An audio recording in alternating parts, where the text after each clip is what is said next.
With a changing landscape from beautiful beaches, lush green rolling hills, and volcanic mountains to sandy plains and scrub brush, this land holds diversity and wonder all its own. I'm in Tanzania, and this is AWR360.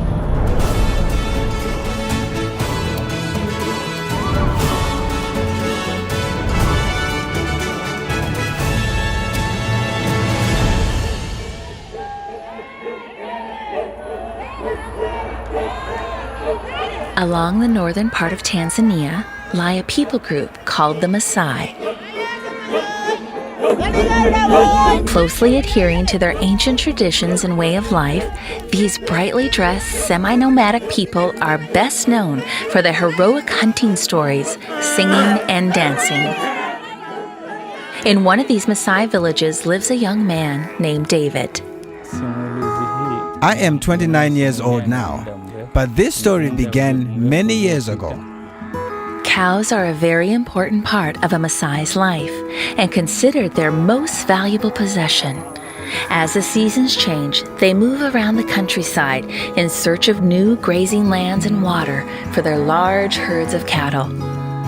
In accordance with their culture, David began herding his family's cows at a young age. Instead of going to school like other kids, David often had to walk many miles a day, always keeping watch for snakes or other wild animals that might harm the herd. After a long day, I would come home and listen to the radio.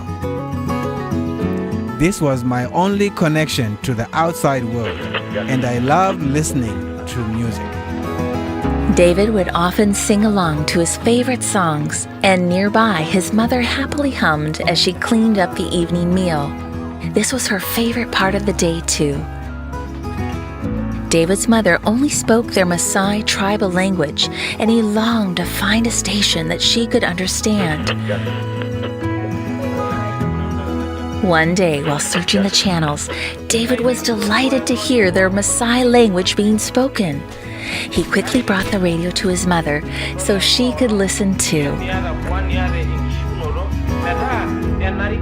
From that day on, David and his mother listened every day to the newfound broadcast.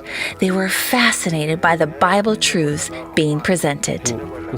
We had never heard of the Ten Commandments before, and so many things were new. But we felt it was true and wanted to know more. Providentially, a Seventh-day Adventist Bible worker came through David's village one day.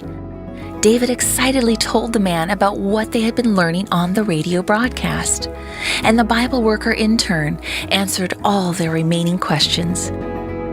At the end, David expressed his desire to give his life fully to Jesus.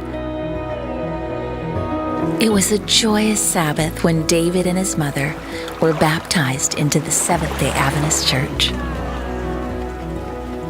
Since that happy day, David's mother has sadly passed away.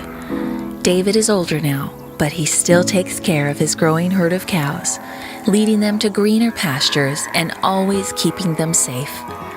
David no longer has to wait until evening to listen to AWR. Instead, he faithfully takes his radio with him.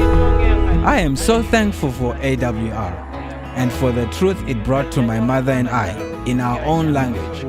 Thanks to the radio broadcast, I love Jesus now and look forward to seeing my mother again someday soon.